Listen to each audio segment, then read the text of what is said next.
Mi alma se estremece al compartir estos relatos prohibidos. Soy un sacerdote, y a lo largo de mi vida he presenciado, en la profunda oscuridad de los cementerios, sucesos que la razón se niega a aceptar. Antes de adentrarnos en las 10 historias que pondrán a prueba su fe y su cordura, les ruego un favor, una pequeña plegaria laica, suscríbanse al canal.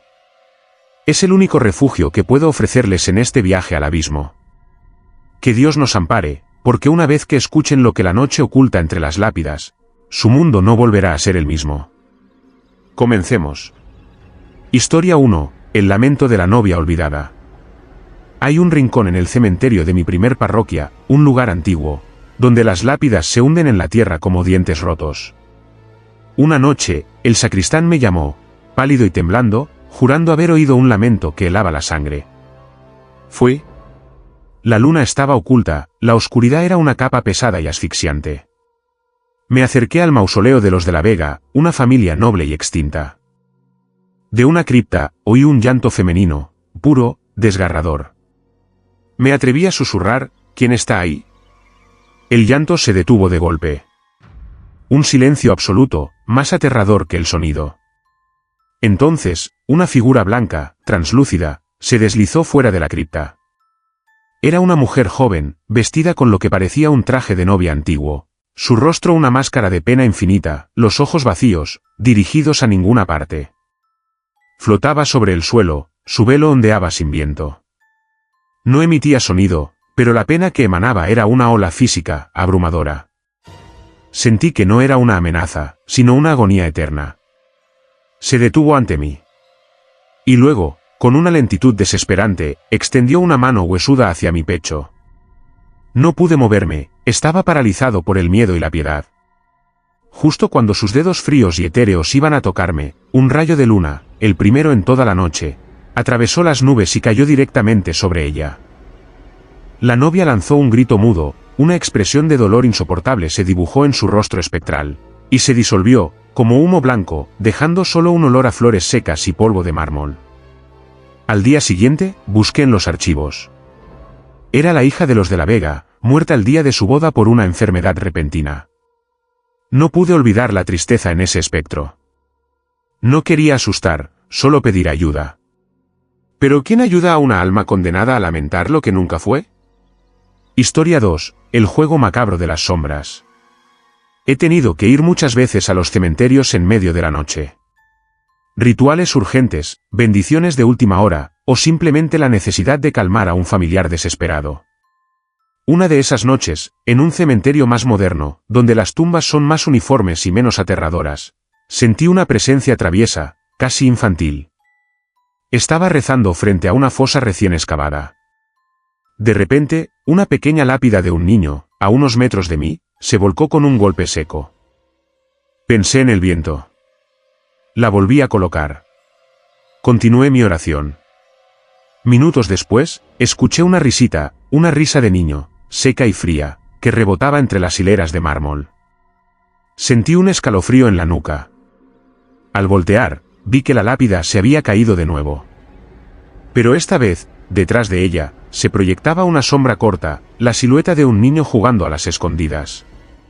¿Quién anda ahí?, pregunté con voz firme, aunque mi corazón latía desbocado. La sombra se movió rápidamente, desapareciendo tras otro monumento. Luego, una linterna, que había dejado sobre una tumba cercana, se encendió y se apagó repetidamente, como una señal. Era un juego. Un juego aterrador, silencioso. Me di cuenta de que no quería daño, sino atención. Grité, vete. Vuelve a tu descanso. Yo rezo por ti.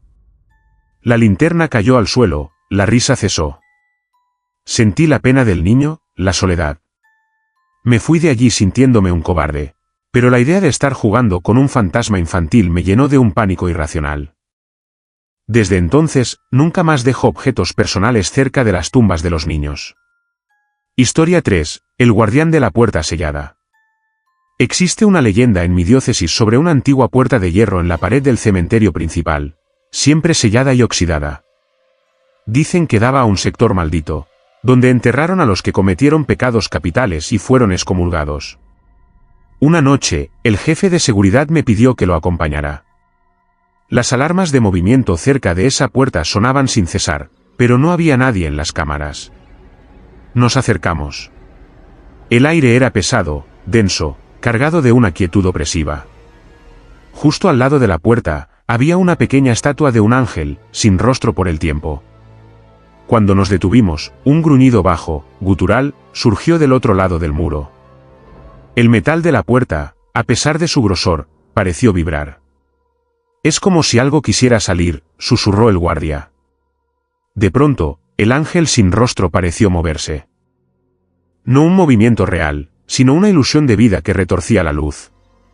Sentí una voz en mi mente, profunda y grave, que decía, «No pasarán». Era una advertencia, una orden. El gruñido del otro lado se intensificó, sonando ahora como un rugido de frustración y rabia. Y entonces, la estatua del ángel se iluminó brevemente con una luz azul pálida, y el rugido se cortó abruptamente, sustituido por un gemido ahogado y distante. El guardia y yo nos miramos. La puerta de hierro estaba fría y la estatua, inmóvil. Comprendimos que el ángel no era una simple decoración, sino el guardián mudo de ese límite. Reafirmó mi fe, pero me dejó con una pregunta. ¿Qué clase de mal reside en ese lugar prohibido que necesita de una entidad celestial para ser contenido? Historia 4. El eco de la última confesión. En un pequeño cementerio rural, tuve que asistir a la exhumación de un hombre que, según su familia, había sido enterrado con un secreto terrible. Era un hombre bueno en vida, pero en su vejez, se volvió sombrío y solitario. La familia creía que si el secreto no salía a la luz, su alma no encontraría la paz. A medianoche, bajo un cielo estrellado y cruel, se abrió la tumba. Mientras esperábamos, sentado en un banco de piedra, sentí una frialdad extrema justo a mi lado. Pude oler tierra mojada y algo metálico, como sangre seca. Escuché un susurro, tan débil que podría haber sido el viento entre los cipreses. Me concentré. Era una voz áspera, quebrada por el miedo. «Padre, por favor». El sonido venía de muy cerca, de donde yo sentía el frío. Era la voz del difunto, llamándome para una última confesión. Cerré los ojos, con la mano sobre mi estola, y dije en voz alta y clara, «Hijo, si estás aquí, habla. Yo te absuelvo en el nombre del Padre, del Hijo, y del Espíritu Santo. Pero debes irte». El frío se hizo insoportable, un dolor agudo en mi pecho. El susurro se intensificó, una cascada de palabras incomprensibles, rápidas, desesperadas, como si el hombre intentara descargar todo su peso en un instante. No entendí nada, pero sentí la culpa, el terror de su alma. Recé el acto de contrición con toda mi fuerza, mi voz temblaba. Cuando terminé, el frío desapareció, el olor metálico se disipó y solo quedó la paz del cementerio. El cuerpo fue exhumado y su secreto jamás se supo, pero yo sé que su alma encontró una forma, aunque sea fugaz, de buscar el perdón. La experiencia me enseñó que la necesidad de redención trasciende la barrera de la muerte. Historia 5. La dama de negro y el retrato. Un colega me contó esta historia, jurando por su fe que era cierta. En su cementerio, había una tumba muy elaborada, con un retrato de una mujer joven, bellísima. Todas las noches, sin falta, aparecía una dama de negro que se sentaba frente al retrato y lloraba.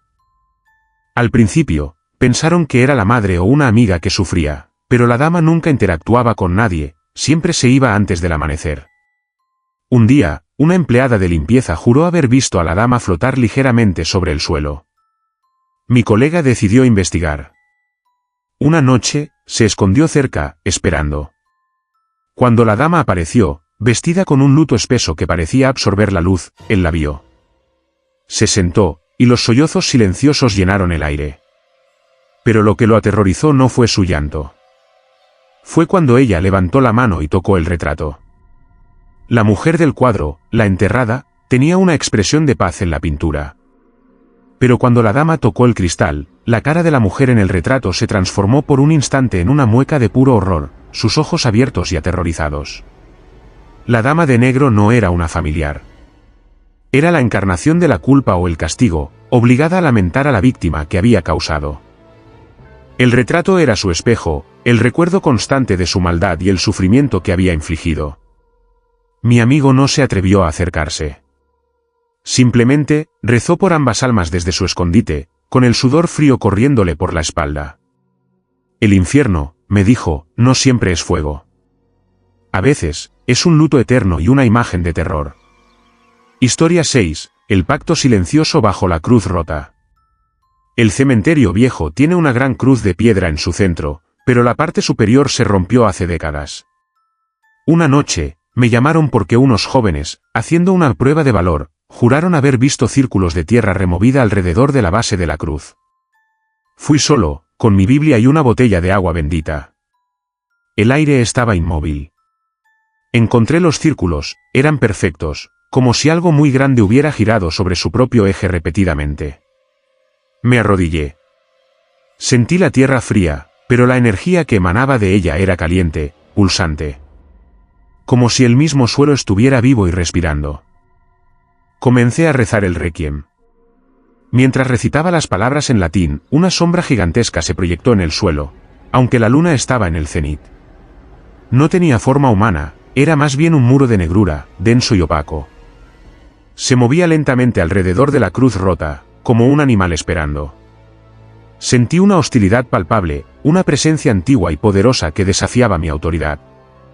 Entendí que la cruz rota era una puerta, y que esa sombra era un vigilante, un ser que había hecho un pacto con los muertos enterrados en ese lugar.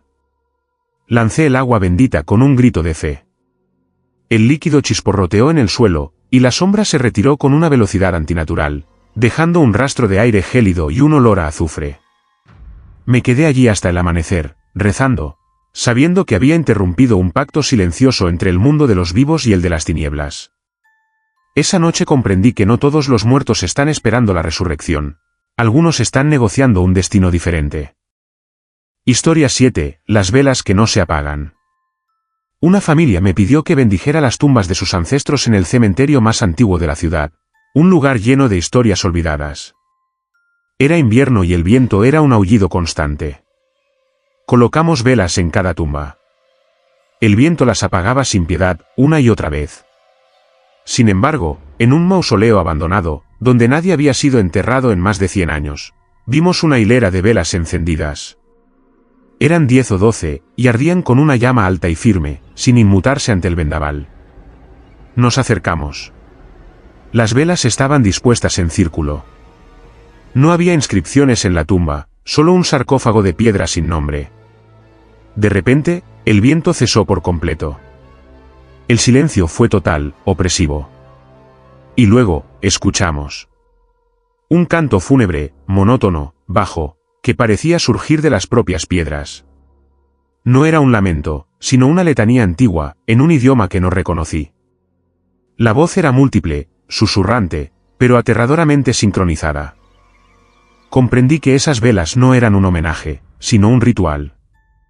El mausoleo no estaba vacío, estaba ocupado por algo que se negaba a la paz eterna. El fuego de las velas, inmune al viento, era la prueba de una energía oscura.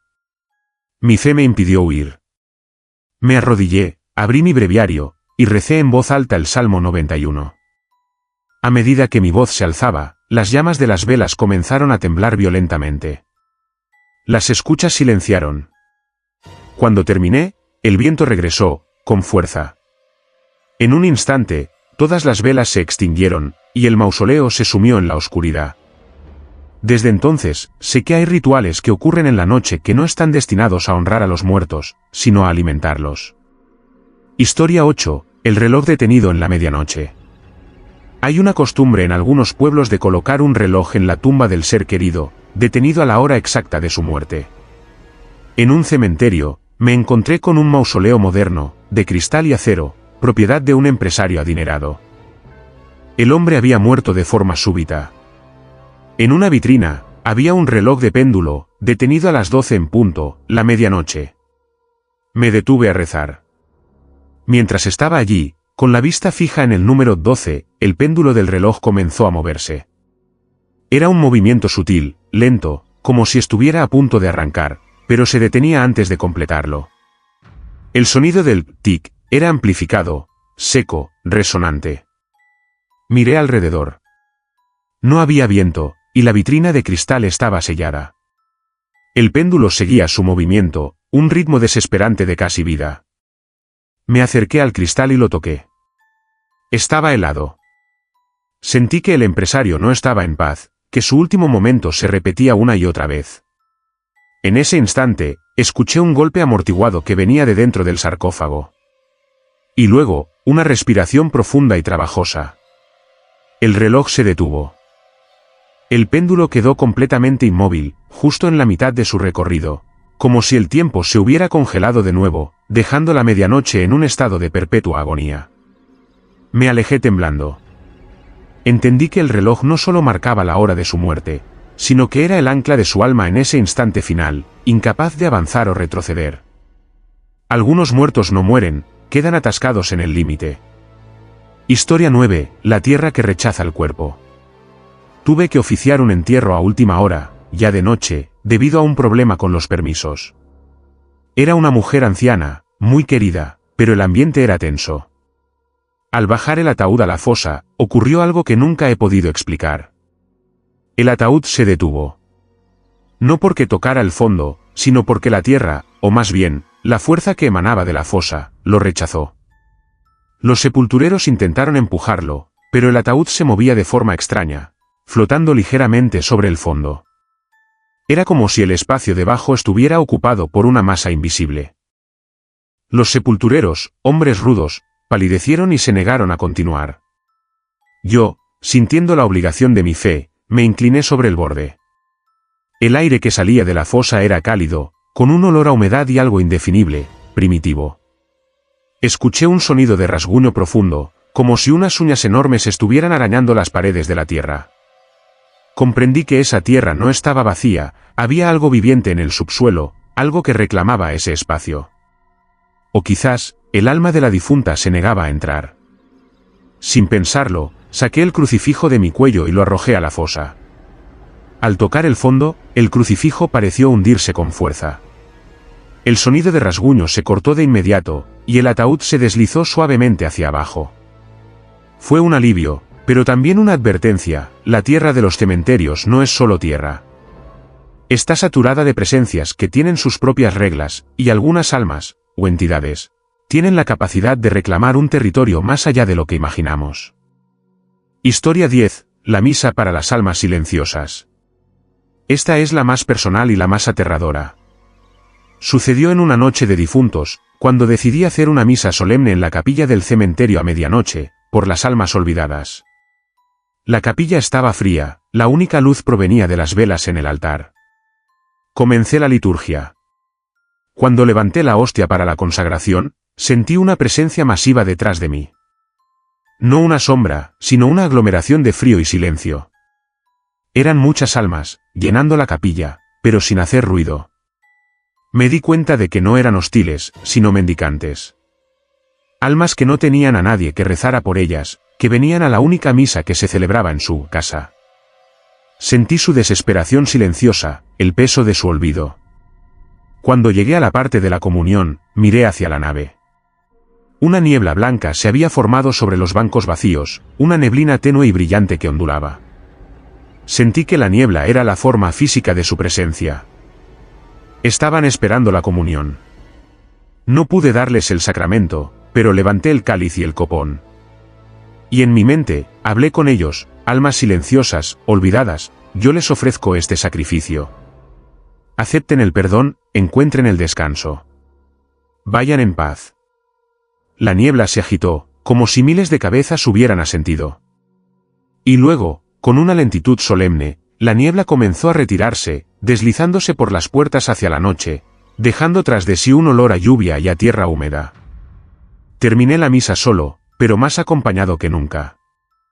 Comprendí que la noche en el cementerio no es solo miedo, es un servicio ininterrumpido donde, a veces, el sacerdote se encuentra con una congregación que solo la fe puede ver y escuchar. El verdadero terror es el olvido eterno. Amigos míos, estos son los relatos prohibidos que mi vocación me ha obligado a guardar. 10 puertas al otro lado, 10 visiones de lo que sucede cuando las luces del mundo se apagan. Si mi voz y mis historias han logrado que sientan el frío del mármol, el peso de la tierra y el susurro del olvido, entonces mi misión ha sido cumplida. Les ruego, por el descanso de estas almas y por la continuación de esta verdad que debe ser contada, comenten abajo cuál de estas historias les ha quitado el sueño.